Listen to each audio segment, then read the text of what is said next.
Olá, seja bem-vindo ao meu canal. Meu nome é Ângela Natel e vamos para a leitura da semana.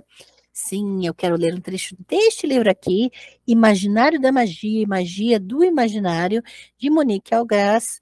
E eu quero ler um trecho específico, importantíssimo, e vou fazer um comentário posterior, né, porque envolve uma visão colonialista. Os bons selvagens e os outros. Abre aspas. São gente maravilhosamente estranha e selvagem, sem fé, sem lei, sem religião, sem civilidade alguma, vivendo como bichos irracionais, tais como a natureza os produziu, comendo raízes, permanecendo nus, tanto homens como mulheres. Fecha aspas. Em sua apresentação dos índios brasileiros, Trevet, 1983, escolheu o modo da diferença, ou melhor dizendo, da privação. Os selvagens são definidos pelo que eles não são, em oposição aos cristãos que terão por tarefa levá-los a se despirem dessa brutalidade para vestir modos mais civis e humanos. Entre aspas. De imediato, coloca-se a oposição entre a natureza e a cultura. Os índios são vistos como pertencentes à ordem da natureza, enquanto os cristãos representam a cultura. À medida que os pensadores europeus se vão desencantando com sua própria sociedade, o suposto estado da natureza passa a ser valorizado. É essa posição de Montaigne que, ouvindo o relato de um daqueles marinheiros que se fixara por 10 ou 12 anos no lugar onde Villegagnon se assentou e que apelidou de França Antártica, chega à conclusão de que nada há que seja bárbaro ou selvagem nessa nação, a não ser que cada qual chame de bárbaro aquilo que não faz parte dos seus costumes. Desgostoso com as atrocidades perpetradas por católicos e protestantes no decorrer das guerras de religião na França, Montaigne sonha com homens vivendo em estado de inocência original. Como bem observou Todorov, na verdade, Montaigne está menos interessado nas reais condições de vida dos tupinambás do que na denúncia das inadequações de sua própria sociedade. O outro é, mais uma vez, o espelho sonhado. Para condenar a absurda crueldade da sociedade francesa, é preciso contrastá-la com o comportamento dos índios. Mas a oposição é mantida. O europeu permanece o ser da cultura, ainda que pervertido, e o indígena não foge à condição de ser da natureza, ainda que valorizado. O outro jamais é percebido nem conhecido. Aquilo que Montaigne elogia não são os canibais, mas sim os seus próprios valores. Todorov, 1989. O Sennier adverte que tanto o informante de Montaigne quanto os colaboradores de Trevet eram pessoas simples e grosseiras, que, vivendo como muito tempo entre os índios, haviam aderido em grande parte aos seus costumes. Todos haviam constituído família com mulheres indígenas e suspeita-se que alguns tivessem se tornado nativos, entre aspas, a ponto de praticarem o canibalismo. Não lhes convia passar para os viajantes imagens por demais negativas que pudessem reverter na condenação de suas próprias vidas. O selvagem tinha de ser bom para com os marinheiros e para que os marinheiros não fossem maus. Não será essa a última análise que informantes determinarão o rumo dos estudos antropológicos. Tevet e Leve pretendem fornecer aos leitores um quadro exaustivo da vida dos índios e seus costumes. Os tupinambás não são apenas diferentes dos europeus. Eles tampouco se enquadram nas expectativas medievais que representavam a humanidade dos confins do mundo como monstruosa ou próxima da animalidade. Não são cobertos de pelos, não têm pés maiores do que o corpo e nem feições de lobos. Abre aspas, saem do ventre de sua mãe tão belos e bonitos quanto as crianças de nossa Europa. Fecha aspas, Tevet, 1983. Agora tem uma citação de Leve. Não são maiores, mais grossos ou mais pequenos do que a estrutura do que somos na Europa. Não têm corpo monstruoso nem desmedido em comparação conosco. São, porém, mais fortes, mais robustos, mais fornidos, mais bem dispostos e menos sujeitos a moléstias.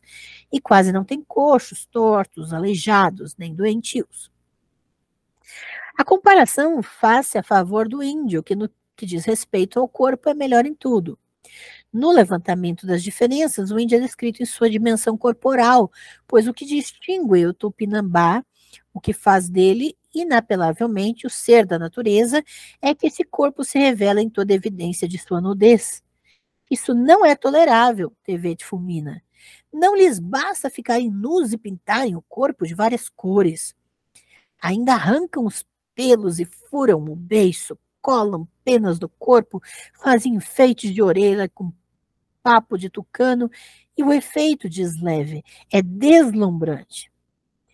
Enquanto Tevete vitupera a falta de vergonha dos índios, Leve, não menos puritano, visto que calvinista, empenha-se constantemente em separar a nudez, estado, por assim dizer, objetivo dos índios, de suas possíveis implicações eróticas. Faz questão de responder aos que pensam que a assistência entre os selvagens nus e principalmente entre as mulheres incita a lascívia e impudicícia, que essa nudez grosseira da mulher é muito menos atraente do que se pensa, como então geralmente observamos, diz ele na página 193 do seu trabalho. Embora as mulheres selvagens, abre aspas, em relação às feições, nada davam às outras damas em formosura, são menos perigosas em sua nudez usual do que as francesas. Apesar disso, reina a repressão sexual na França Antártica. Melegagnon, ansioso de manter a separação entre selvagens e civilizados, proibiu sob pena de morte que ninguém que tivesse o título de cristão habitasse com as mulheres dos selvagens. Com todo tabu a essa interdição ao mesmo tempo em que discrimina, aponta para a possível junção, pois não é necessário proibir aquilo que não se deseja.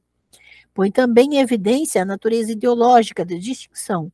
É o título de cristão que produz o corte. Em nível concreto, a nudez é um marcador dessa diferença. Remete ao próprio instante do pecado original e à revelação da consciência da culpa. Por mais que se insista, os índios recusam as roupas. Usam-nas como enfeites quaisquer em suas farras. É claro que nada significam para eles. As escravas indígenas do Forte Coligny, vestidas à força, castigadas com chicote, tiraram a roupa assim mesmo, logo que podem. O apego à nudez, como que assinala a impossibilidade de situar o índio nas categorias disponíveis de humanidade, é, por assim dizer, um puro significante. Mostra um corpo em nada diferente dos europeus, mas o fato de exibi-lo em sua simplicidade evidencia o paradoxo. Os índios são homens como nós, mas mostram isso de um modo que revela que não são como nós. O único meio que se oferece aos europeus para superar essa contradição é transformá-lo em objeto de estudo. Nasce a antropologia. Eu fiz questão de ler esse trecho, por mais difícil que seja para mim, para engolir certos termos que a autora mesma utiliza, não somente as citações que são intragáveis, mas também a forma como a autora se refere aos nativos, por causa de chamar a atenção para o colonialismo na forma de se referir ao diferente, ou aquele que aqui se identifica como o outro, o diferente. Primeiro, a designação índio é uma designação equivocada, porque se refere à falsa noção de que os habitantes do continente eram os habitantes das Índias, que era o alvo, o suposto alvo dos desbravadores, as Índias. E por isso se denominaram os nativos dessas terras que eles encontraram de índios. Então, essa designação índio é equivocada, que eu recomendo que você estude, ouça Daniel Munduruku, ouça indígenas falando sobre a problemática de se usar a palavra índio. O termo adequado é indígena, porque indígena é o sinônimo de nativo, alguém da terra. Então, eles não são índios, eles são indígenas. Então, essa é uma problemática que a autora pratica, né? Denominando os nativos, os indígenas, de índios. E aqui nós temos a questão que ela aponta o porquê é necessário se estabelecer conceitos e formas de se pensar que não abarquem somente as áreas de nosso interesse. Veja que foi necessário para os europeus transformarem os nativos, os indígenas, em objeto de estudo e assim elaborar a ciência da antropologia para poder classificar esses diferentes. Então, é sim uma forma de colonizar quando você trata o outro como objeto de estudo apenas. Trata aquele a quem você identifica como diferente como objeto de estudo e não como alguém do mesmo valor e que você de fato. Então, veja que as descrições a respeito dos indígenas estão muito em torno da questão da aparência, da estética. Né? E isso vai determinar, por exemplo, a forma depreciativa com que os europeus vão falar sobre esses grupos. E nós precisamos pensar a respeito dessas questões, porque é muito comum na nossa sociedade em que vivemos que grupos específicos sejam tratados de forma depreciativa porque esteticamente diferenciam, porque esteticamente não seguem os padrões que as classes hegemônicas ou de mais poder econômico consideram como válidas ou como representantes do que seria humano. Então, nós mesmos precisamos rever as maneiras como vemos as pessoas que consideramos diferentes de nós e de que maneira entendemos a nossa relação com elas ou a nossa forma de lidar com as pessoas. E sem projetar para qualquer outra pessoa nossa forma de enxergar o mundo, nossos padrões, nossos próprios conceitos do que é ser pessoa, do que é ser gente, ok?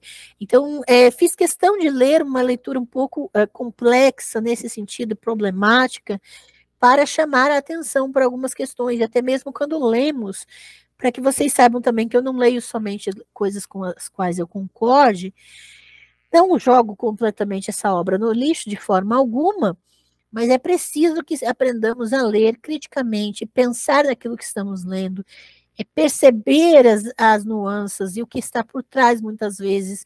Então, entendo que a autora acaba repetindo padrões colonialistas, ainda que ela não possa não estar consciente desses padrões.